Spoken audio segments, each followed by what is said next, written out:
leçon est consacrée à étudier une nouvelle opération du langage SQL qui s'appelle la jointure. Alors, qu'est-ce que la jointure? La jointure est une opération qui consiste à extraire les données de plusieurs tables. Jusqu'à maintenant, nous avons utilisé l'opération, la projection et la restriction d'une seule table. Dans cette leçon, nous allons apprendre la manipulation de plusieurs tables en utilisant l'opération qui s'appelle la jointure. Il y a plusieurs types d'opérations qu'on va voir au fur et à mesure de l'avancement de ce cours concernant l'utilisation de plusieurs tables, mais on va se focaliser aujourd'hui sur la jointure. Donc, la jointure, je viens de dire, c'est une opération qui consiste à extraire les données de plusieurs tables. Pour mieux comprendre la jointure, nous allons analyser le raisonnement de la jointure à travers un exemple. Pour cela, on aura besoin de deux tables, client et commande. Soit la table client.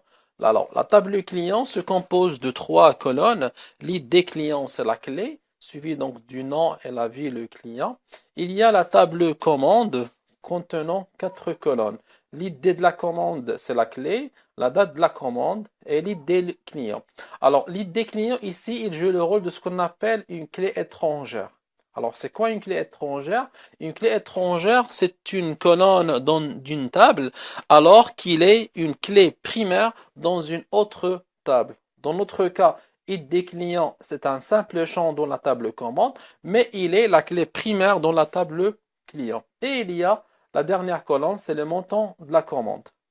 Alors voilà, on a une question. Alors on souhaite savoir les clients, les noms des clients et la ville des clients ayant passé des commandes durant le mois de janvier 2016. Vous remarquez que d'après cette question-là, on va extraire les données en utilisant les deux tables. Pourquoi? Alors, on veut les noms des clients et la ville des clients.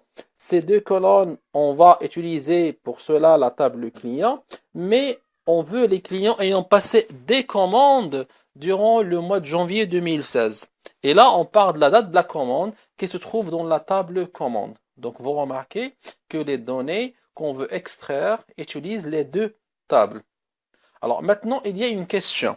C'est que comment on va rapprocher les lignes des deux tables?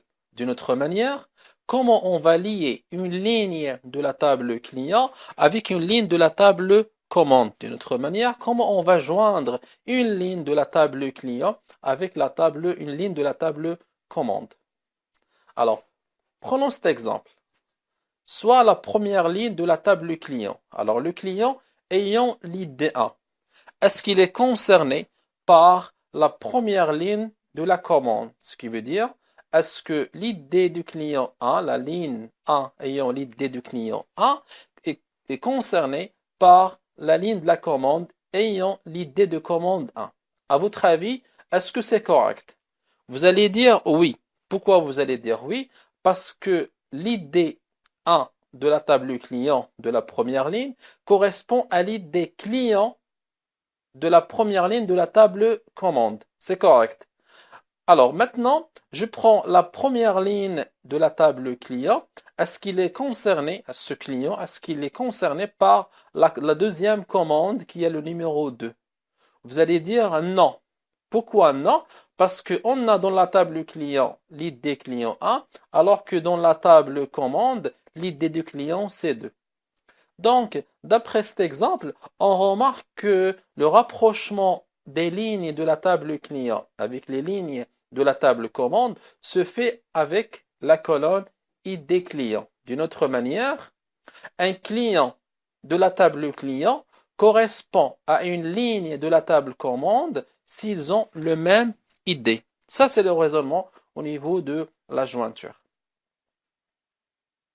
Passons maintenant pour analyser un petit peu la syntaxe de la jointure. Donc, il s'agit de la première syntaxe. On va voir d'autres syntaxes. Alors, la première ligne, nous l'avons déjà étudiée. Select, distinct, distinctive, all, list, colon. Là, donc, la première ligne permet de spécifier les colonnes ou bien toutes les colonnes des tables. Distinct, c'est pour éliminer les doublons. Alors, from, ici, bien sûr, on a besoin au minimum de deux tables. Bien sûr, on peut faire la jointure entre 3 tables, entre 4 tables. Mais au minimum, il faut 2 tables. Donc la partie from, ou bien la clause from, on doit préciser les tables. Alors aussi, nous avons déjà parlé des alias, comme quoi on peut donner des alias aux tables. Dans la troisième ligne, nous avons déjà vu dans la clause where le filtrage des données dans la restriction. Alors maintenant, on ne va pas faire la restriction, mais on va faire la condition de la jointure. Alors, vous vous rappelez dans l'exemple, nous avons dit que la l'id client de la table client doit être égale à l'id client de la table commande. Voilà. Donc ça, en ce qui concerne la syntaxe. Allez-y maintenant, on va appliquer cette syntaxe dans notre exemple. Alors, on souhaite savoir les clients de tout à l'heure ayant passé des commandes durant le mois de janvier 2016. Comment répondre à cette question-là en utilisant une requête SQL? La première ligne, select nom client, ville client. Donc, on ne veut pas voir toutes les colonnes, on veut voir que le nom du client et la ville du client. Je pense que c'est clair. On va extraire les données depuis la table client et commande. On est d'accord, on a besoin des deux tables. Maintenant, il faut exprimer la condition de jointure. N'oubliez pas, c'est une condition de jointure. Une condition de rapprochement entre les lignes de la table client et les lignes de la table commande. C'est celle-là. Where client.id client, d'une autre manière, id client de la table client doit être égal à l'id client de la table commande. Alors, on vient maintenant d'exprimer une requête SQL utilisant la jointure. Alors, prenons l'exemple, on a la table client et on a la table commande. Alors, la première ligne de la table client est en liaison avec la première ligne de la table commande. Le deuxième client est en liaison avec la deuxième ligne de la table commande. La troisième ligne du table client, ou bien le troisième client, est en liaison avec la troisième ligne de la table commande. Et le troisième client est en liaison avec la quatrième commande parce qu'ils ont le même ID client. Le quatrième client Porto Imports Company est en liaison avec la ligne 5 de la table commande et avec la ligne 6. C'est ça l'opération de jointure. On aura comme résultat la suivante. Donc on aura les deux colonnes, nom client, ville client, et on aura la liste des clients, juste les noms et les villes. Jusqu'à maintenant, c'est pas ça ce qu'on veut, le résultat. Pourquoi? Parce qu'on veut les clients ayant passé des commandes dans la période de janvier 2016. D'une part. D'autre part, vous remarquez qu'il y a des noms des clients qui se répètent. C'est normal parce qu'un client, exemple Société Atlas, a passé deux commandes. C'est pour ça qu'on le voit deux fois. Alors maintenant, continuons à améliorer notre requête afin d'arriver à la solution du problème. Alors, jusqu'à maintenant, c'est ce que nous avons fait dans notre requête SQL. Alors, maintenant, ce qu'il faut faire, c'est qu'il faut extraire les clients ayant passé des commandes dans la période janvier 2016. C'est pour ça qu'il faut ajouter une autre condition. C'est pour ça que j'ai mis and date commande. Donc maintenant, le filtrage doit être fait sur la date commande en utilisant between. Si vous vous rappelez, nous avons déjà manipulé le mot-clé between et l'option between, ce qui veut dire que la date commande doit être entre 2016, donc janvier 2016, le 1er 2016 et le 31 2016, sachant que si on n'est pas à la fin de janvier 2016, mais on va faire ça pour spécifier toute la période.